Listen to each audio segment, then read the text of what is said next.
Good morning, YouTube. Looking for Elfy. He's not by the TV anymore.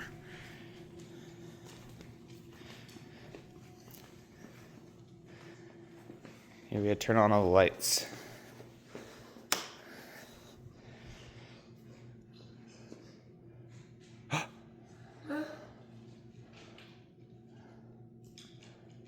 Where? I'm not telling. You gotta find him. Elfy! What's he doing up there?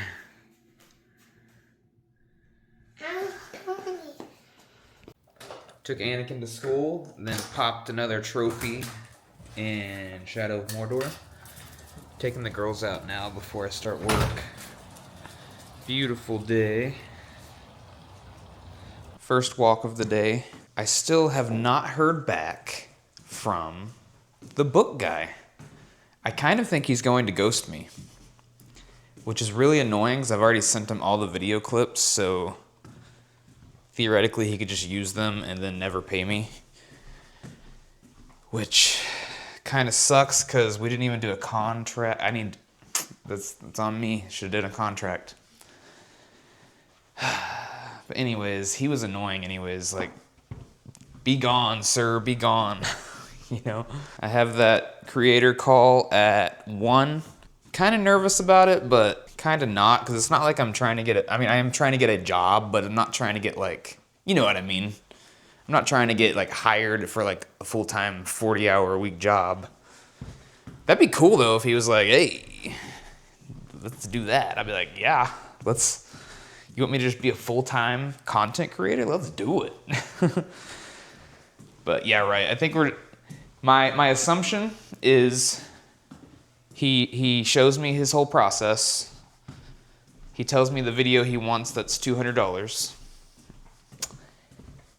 And he says something like, if this goes well, I'd like you to join my roster or whatever, my company.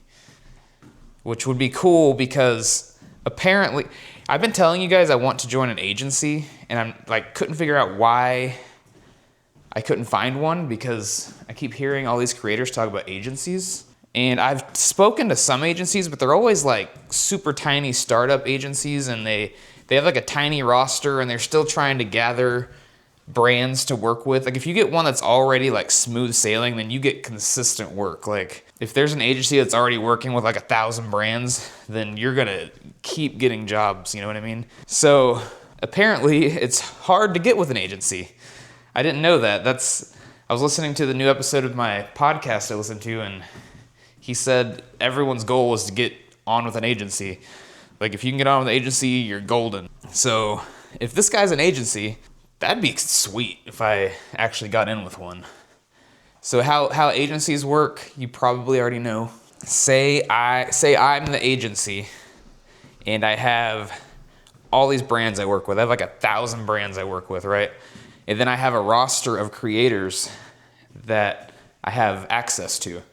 Brand comes to me and says, hey, I need a millennial male dad to do this.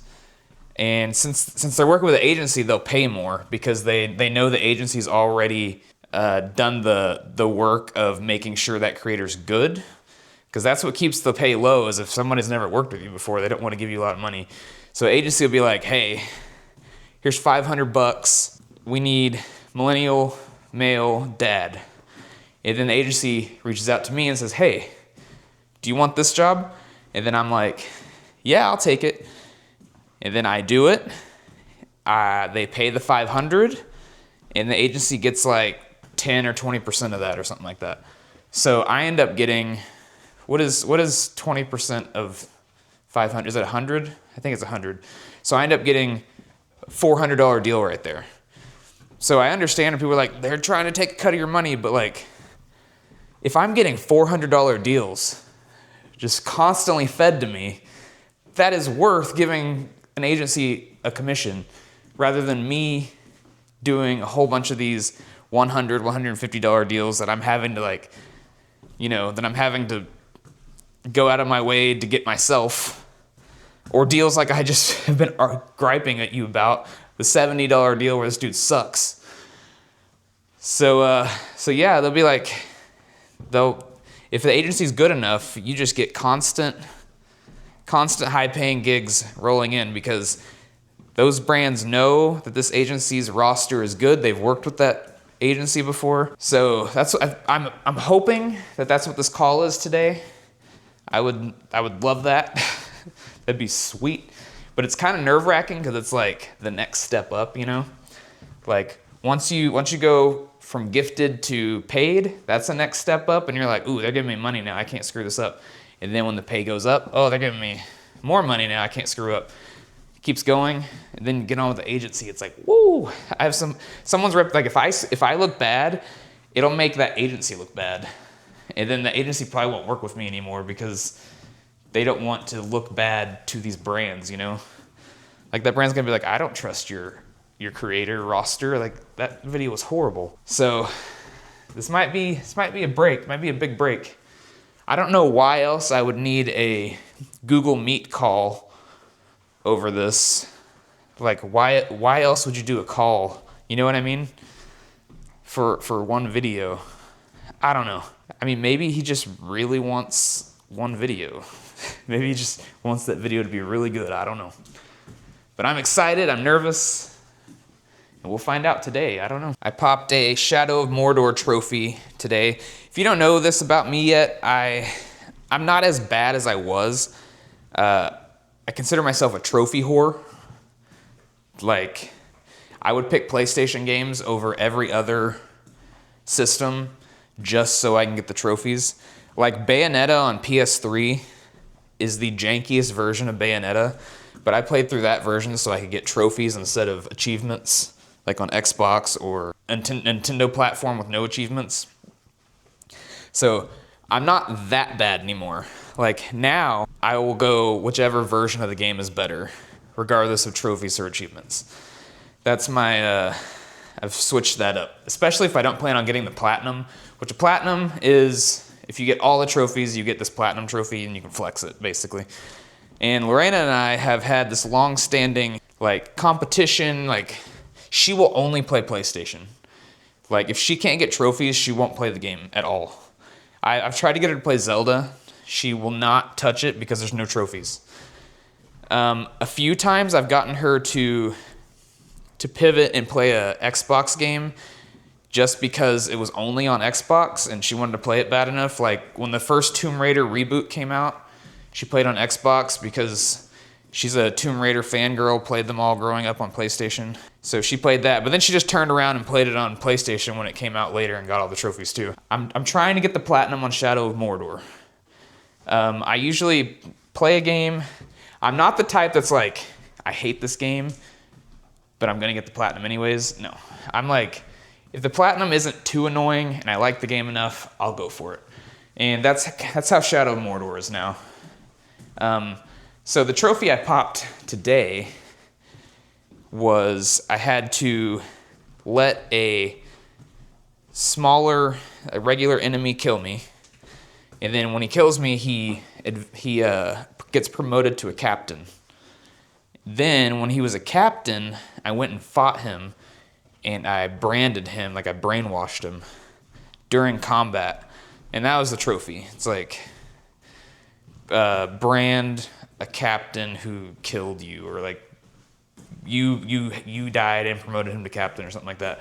And then now the next trophy is me sending him to a war chief, which I think I'm gonna have to redo some stuff on this, but I have to send him to a war chief. He's the war chief's bodyguard. I have to brainwash / brand all the war chief's bodyguards and then make them all turn on that war chief.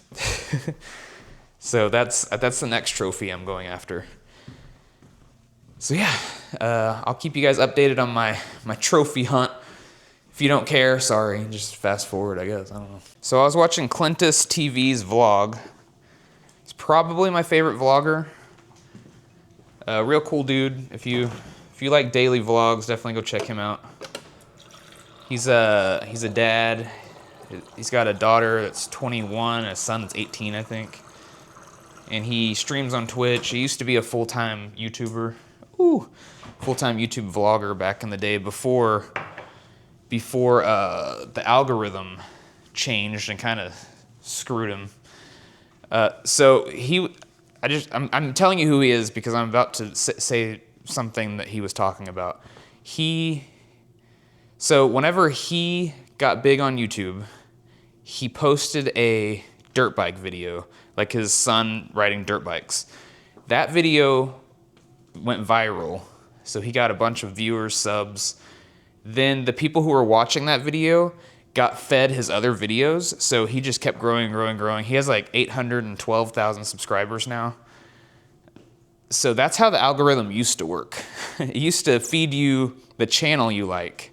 Now it feeds you the topic you like. So if he were to put out a dirt bike video, if that same thing happened today, he put out a dirt bike video, it would blow up.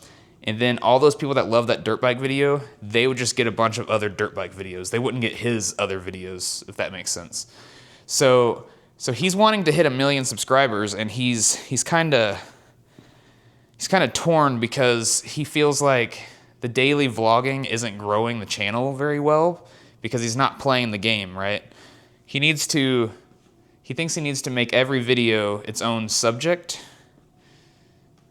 and like maybe, I don't know, make a niche out of it, I guess, to where it'll be recommended to more people, because right now daily vlog isn't really a niche. It's like for instance, he did a video where he was trying a chicken place or a kind of chicken. People will search that, and if they like it, they'll just get a bunch of chicken videos, like how do you grow like that? So I told him, I was like, you could aim it more towards empty nester or like, millennial gamer dad or something, and put that in your titles. And then if people are looking for that demographic, then it'll keep feeding your videos to them, which I know a lot of people probably aren't searching these things, but it would at least niche you down enough to not be random. Like, I'm pretty random right now. Like, my channel is, I didn't make it like his, but like, my channel resembles his in the sense that it's just my everyday. There's no rhyme or reason to it. It's just what I'm doing that day is what you see, which I like that. I like watching that. I don't like the vlogs that are just one subject, because like if a vlogger does a video that's like all about, like, picture me doing a video that's just all about the Cowboys game last night. I'll get Cowboys fans coming to watch it, but they won't stay for my other videos. And also, the people who do like watching me every day like this might not care at all about the Cowboys, and they just won't watch that, So you just need to tailor the title, I think. Like right now, mine's low-key turned into like daily life of like a remote worker or a UGC creator. Like, because UGC creator ends up being in my titles a lot because I discuss that every day. I don't know if that's gotten any traction to my channel at all, but I feel like it's niched me down a little bit, tiny bit. And in my opinion, this is just my opinion, if I were to change things for the YouTube algorithm, I wouldn't enjoy this as much. Like, one of the reasons I like vlogging is just because it's sporadic, it's random. I get my thoughts out. It's like a journal almost. Anakin looks back and like sees things we've done. Like, he watches his birthday party. He watched our Universal trip, our Disney trip. Like, I like looking back at memories and stuff. And if I'm just like thinking like, oh, this vlog is gonna be all about my I don't know, you know what I mean? Like, I don't want the vlog to only have that one subject and that's it. Like, that's not fun for me to make. And even if it grew the channel, I wouldn't be having fun vlogging, So, I don't know. I guess my response is, don't do something you're not enjoying, because even if it is growing your channel, you wouldn't be enjoying it. You know what I mean? Like, do what you enjoy, and then the people who enjoy what you enjoy, you guys grow together, I know it'll take longer, It's an uphill battle for sure, but it's better than burning out and like, I don't know. I care about the numbers. Like, I would love to bank off of YouTube. Like, who wouldn't, you know? But, like, I'm sure if I went and made Roblox videos every day, I would get way more views and subscribers, you know? But I don't want to make Roblox videos, you know? I don't want to do that. The only thing I would want to do besides this is, like, paranormal hunting, like ghost hunting. That would be cool. And one day it will happen. Even if it takes all the time until I get to 60 and I'm retired, and then I'm just like an old man ghost hunter. Like, it'll happen someday. But anyways, that was a long little spiel there. Let's turn on the Christmas tree, shall we? But anyways, go check out Clintis. Cool dude. He's from Arizona. I watch him every day.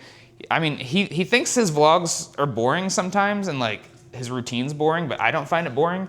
I see it almost like, I'm trying to think, like I watch him to be entertained, but it's almost just a part of my routine at this point. Does that make sense? Like, it'd be like say you go to work and your work friend is like in their office, and every morning you go in there, you have your coffee with them, and you guys talk about the game last night. Like, it's just, I don't go in there to be entertained. I go in there just because like it's something about my day that I enjoy. Does that make sense? So watching his daily vlog is like seeing a friend or a family member in the morning, like see what they've been up to, you know? It's not like it's like a huge chunk of my day. It's not like I'm like wasting 3 hours, you know? It's like 20 minutes here, 30 minutes there. See what Clintis is up to, you know, hear his thoughts. Interesting, he's interesting, you know? So, I don't know, that's how I see it. If hopefully you guys come and listen to my stupid rambles and see me every day and like, oh, what's Cory up to? What's Anakin up to? What's Lucy up to? What's Lucy doing? You know, we're just friends out here. Let's just hang out. Lay a girl. They're so sweet. They're so sweet. Lily's a sweet girl too. Her back leg's starting to give out though, huh, Lily? Her back leg is starting to get out. She's getting old. I think she's only 9 or 10, but it's old in dog years. That talk made me have way longer than a 10-minute 10-minute break from work, but that's okay. That's okay. We're headed back now. Had my call with the agency CEO. Went really well. Really nice guy.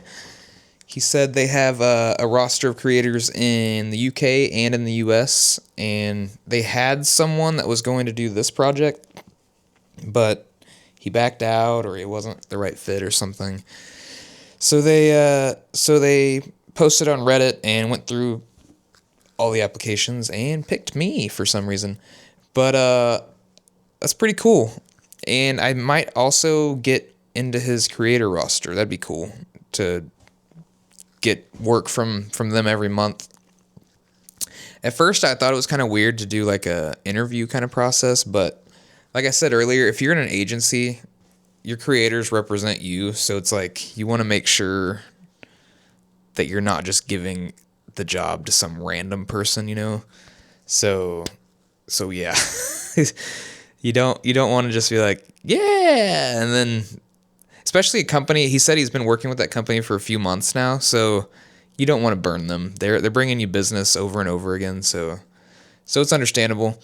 But he's going to send me an email so I can fill out my shipping address and all that good stuff.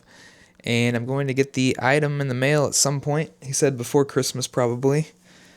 And we'll get this thing rolling. I don't have to edit or anything either. So that'll be nice. I'm excited though. Anakin's home. We're going to play some Shadow of Mordor, right? He just had a bath. He's all clean. Time for some Shadow of Mordor. Those fit totally. Those look real good on you.